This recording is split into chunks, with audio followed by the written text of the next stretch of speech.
Satoshi Nakamoto, the creator of Bitcoin, went to great lengths to conceal their identity. Many articles have been written on who Satoshi might be, but we still don't know who they are. 12 years ago, in 2008, Satoshi introduced the world to cryptocurrency, and the impact it has had is incredible. I doubt Satoshi could have predicted all of the advances in infrastructure, advances in tech, and politics of Bitcoin. And yet somehow Satoshi understood the significance of the project. Satoshi planned every early step using anonymous email services and Tor to register the domain bitcoin.org, then released Bitcoin and slowly faded away over time, leaving only internet writings as evidence that they existed. A big point of Bitcoin is to not have one person in control of the project, and to not have one person guiding the community. But I'm not alone in wishing that Satoshi was still around to give their opinion on the space. Aside from it being just a cool story, it's a sexy mystery because Satoshi owns 1 million Bitcoin. To get an idea of what that's worth, go take a look at the price of Bitcoin and add 6 zeros to the end of it. It's a lot of money. Enough money to buy almost anything, and for sure manipulate the market. At least that's what gets repeated. That number of 1 million Bitcoin gets thrown around a lot, even by me. But the more accurate thing to say is that no one really knows how many Bitcoin Satoshi has. We know that early on, Satoshi dominated mining when the community was just a few people. But that number really comes from this one report in 2013 by Sergio Lerner. More recent estimates put Satoshi's Bitcoin stash at around 600 or 700,000. But who could really know? It could be twice that. Satoshi stopped communicating by 2012, but they could have popped up with a new name and started some mining company.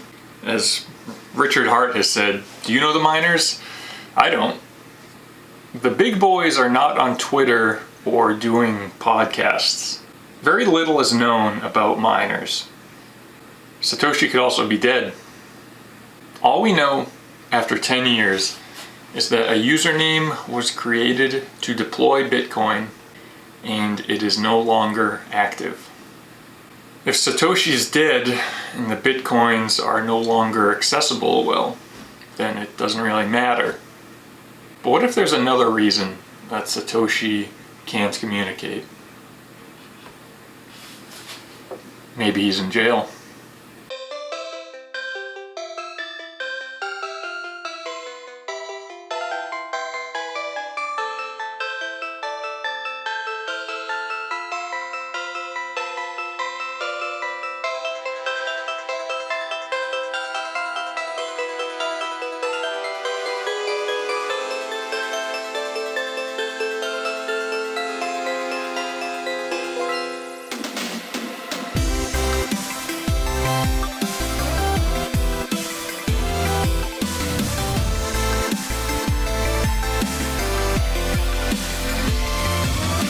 Welcome to the morning show.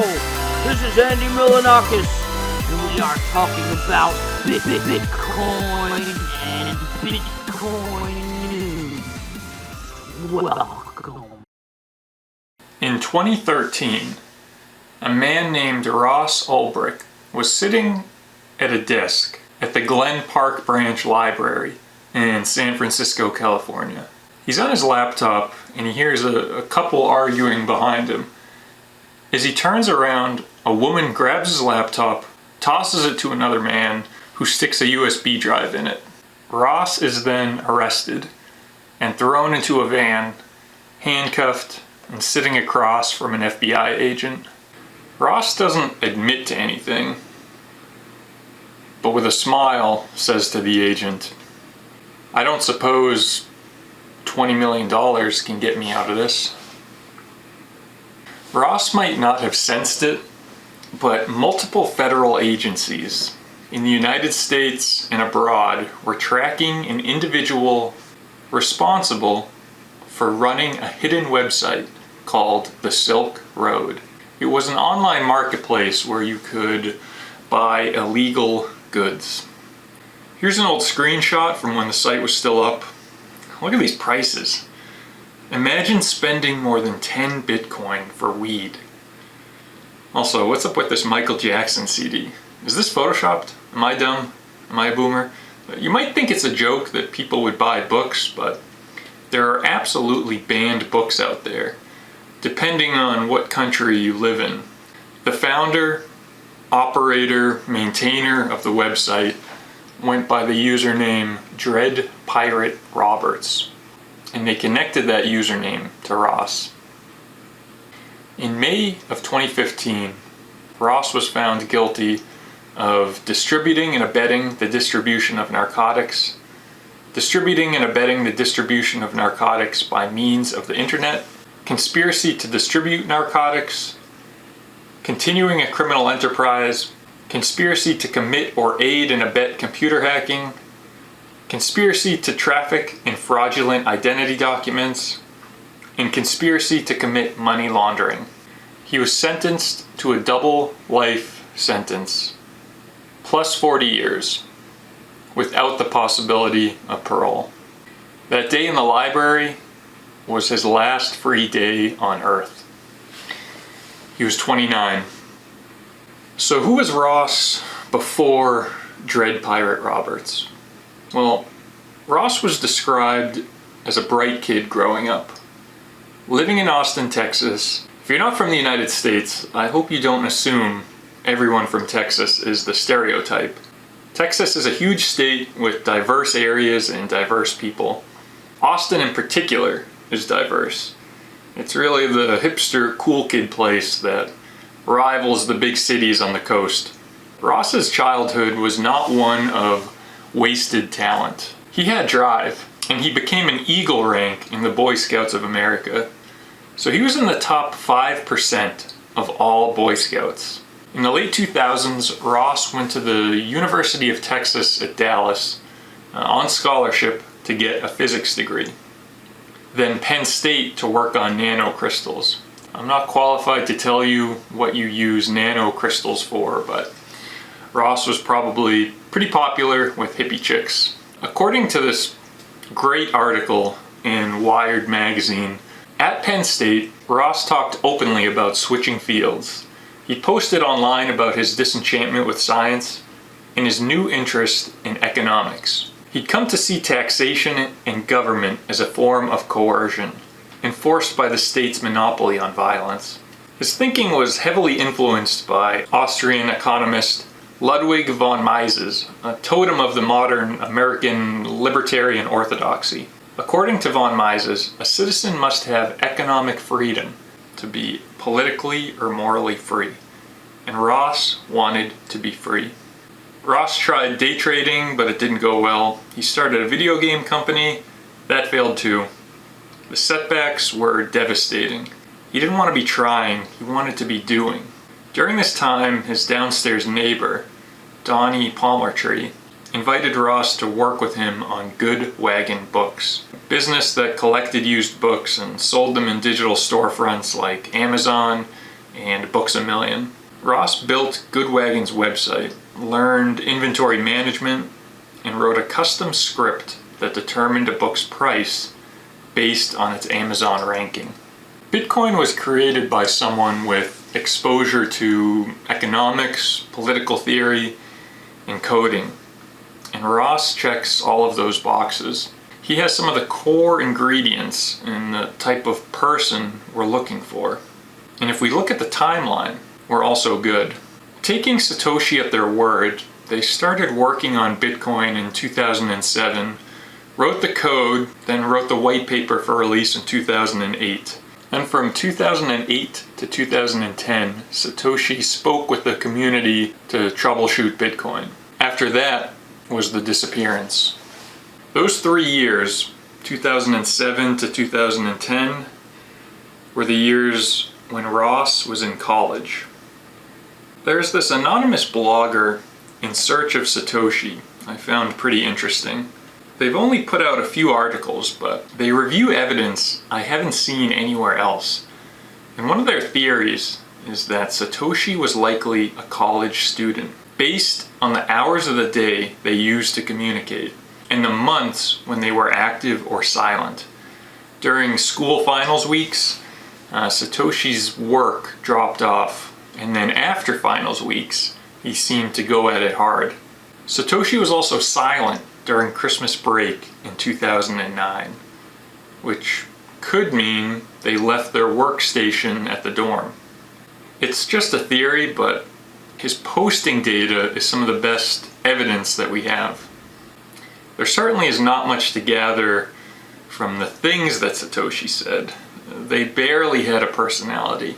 I encourage you to go through the complete writings at nakamotoinstitute.org, but it's a little underwhelming. Not many profound quotes in there, but I can't get over one of the last things that Satoshi ever said. It was in an email to an old Bitcoin developer, Mike Hearn, in April of 2011. "I've moved on to other things." It leaves the door open for anything. Other things? What could be more important than Bitcoin? What this line does provide is hope that Satoshi is still out there. But what did they move on to? Well, that brings us to the Silk Road, which went live right about the same time as that message. In fact, just a few weeks before. At the beginning, it was just Ross selling mushrooms. And over time, more and more vendors started using the marketplace to advertise. The website grew to include seller reviews, chat rooms to discuss philosophy, and even a book club.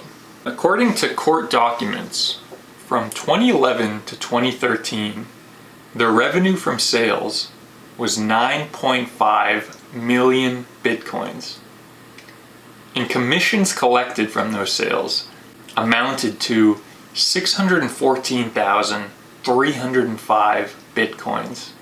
Insane money. Just insane. People out there question, where is the use case for Bitcoin?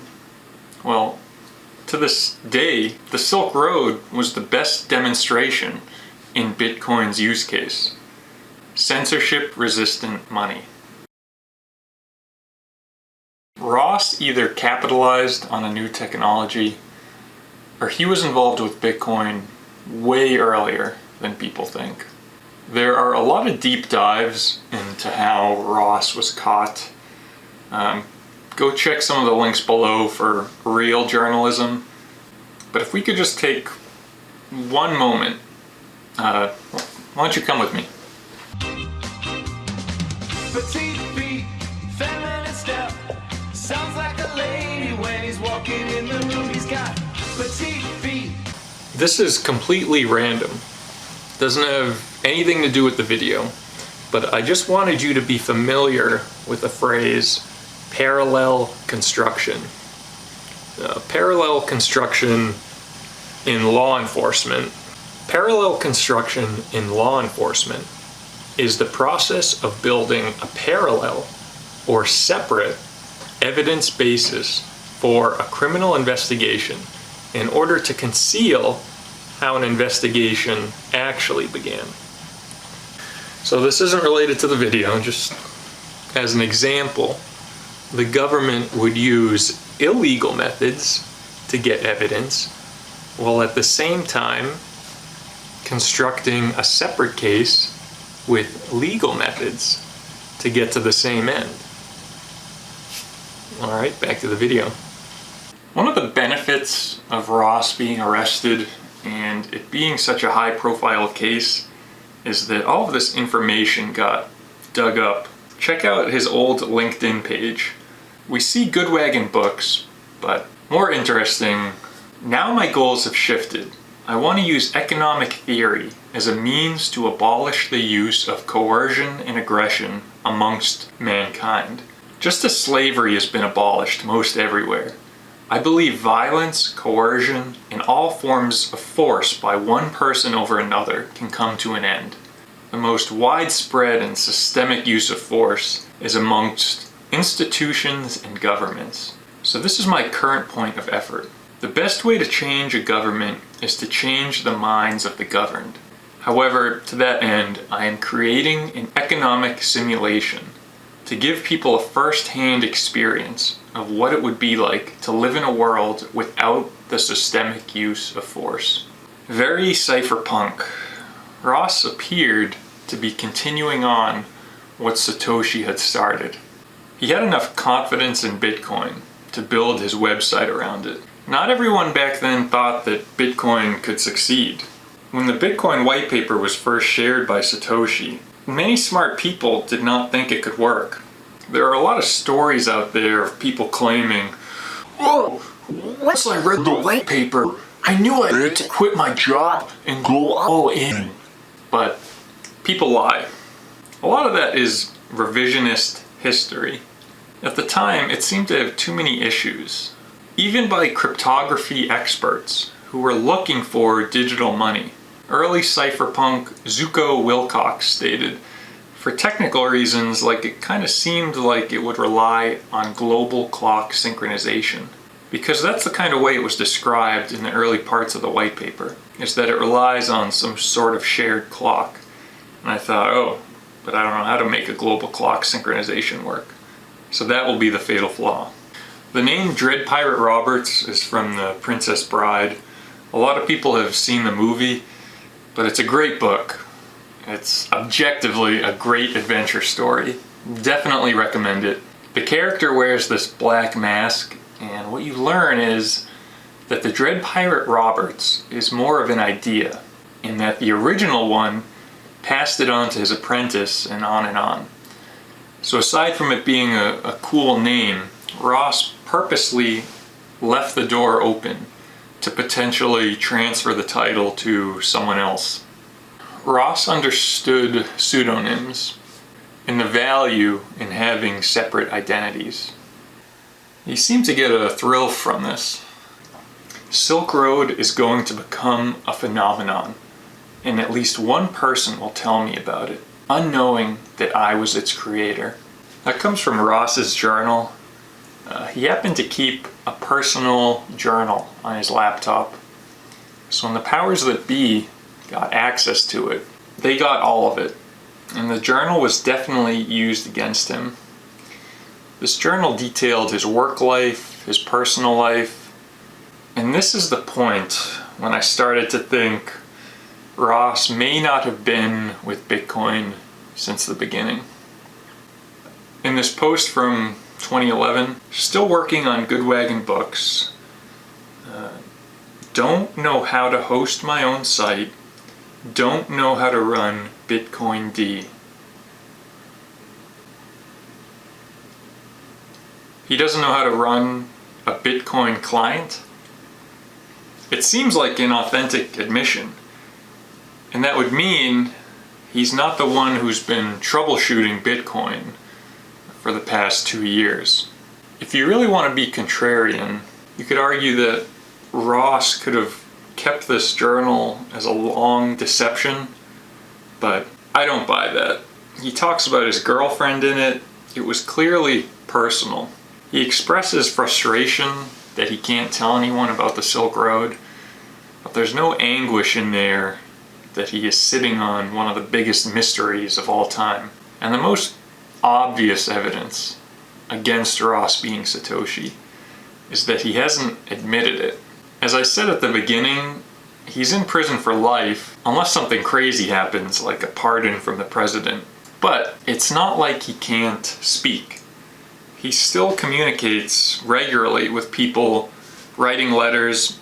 He even, with the help of someone, posted an article with market predictions. He seems to spend most of his time and focus on raising awareness about his case and asking for the public to pressure for his release. I mean, if I was in prison for life, I'd do the same thing. But my point is, if he was sitting in prison with this secret, what does he have to lose? I think the man would have said it. Same thing with the trial. Ross is smart enough to have leveraged being Satoshi at some point. Some people have theorized that maybe the state did uncover he was Satoshi, but kept it under wraps and pushed for the extreme sentence, that they wanted the creator of Bitcoin to rot in jail. But after going through all of the court documents, nothing points in that direction. Ross fans probably don't want to hear this, but the criminal justice system is all about recidivism. What is the likelihood that someone will reoffend if and when they get out? The nature of the crime, the number of people involved, the way you present in court, it all plays a part in the judge's decision. It also didn't help that some, I don't know what you want to call them, extremely online guys made threats to the judge. Those guys should feel terrible. I'm assuming they were trying to stand up for Ross, but what did they think was going to happen by threatening and doxing the judge? Now Ross and his attorney had to distance themselves from that, and the judge probably felt like Ross was a ringleader of all these people. So they had evidence, hit him hard, and made an example. The most excited I got reading through all the court stuff was from an individual named Variety Jones. This was a mysterious username that helped Ross with Silk Road, mentored him, and was even the one who suggested the name Dread Pirate Roberts. Eventually, he started encouraging Ross to kill people, but for a small second, I thought Variety Jones was Satoshi. But nope, just some scumbag living in Thailand. No one died, at least regarding these messages. Ross was getting tricked. More than most people, I'm guilty of putting Satoshi on this pedestal, but come on. Would Satoshi be involved in this? Haggling prices for an assassination? I don't think so. Whoever Satoshi is, their understanding of security and protecting their identity was outstanding. The thought put in was clear, and it's even more incredible when you consider Bitcoin was not guaranteed to make it more than a few months. With Ross's Silk Road, there are many, many mistakes you can point to. Whether it's the journal he kept, the accidental posting of his personal email address, or the fact that he got caught ordering fake IDs, he was simply too loose with security to fit the profile of the person behind Bitcoin. When the authorities questioned him about the fake IDs, he denied it. But in the same breath, he made a comment that you could get stuff like that on the Silk Road. The man could just not help himself. I can see why at the time. Maybe he felt like he was on top of the world, but it's just a sharp contrast to the cold logic of Satoshi and the caution he warned others of when drawing attention of three-letter agencies. Bitcoin is about decentralizing control and keeping a power-hungry individual from dictating money policy. There's no daddy to settle disputes, reverse transactions, and monitor everyone. In Ross's case, he became the thing he probably rallied against in college. He became the centralized power, and he became the threat of violence in charge of running the network. So, even though I don't think Ross is Satoshi, he did put a dent in the universe, and his story is not done yet. Silk Road, as described by Ross, was supposed to be more than just a marketplace. It was supposed to be a revolution. that made people more actively discuss how much freedom do we want in a society and what is the role of government. It showed Bitcoin is censorship resistant, but it's not resistant to consequences. Thanks for watching. I don't think that privacy is a myth. I think that privacy is a basic human right. I think that it's worth fighting for. I think that it's worth creating encryption tools for. I think that it's worth educating yourself about so that you can maintain your privacy. I think that to just give up and just sit in the sand and resign yourself to this new landscape, in which all of your personal information, all of your photographs, all of your private data is accessible, readily accessible by either corporations that want to advertise to you, or law enforcement that wants to spy on you, or hackers that want to attack your systems or take your information. I think that's not the right response.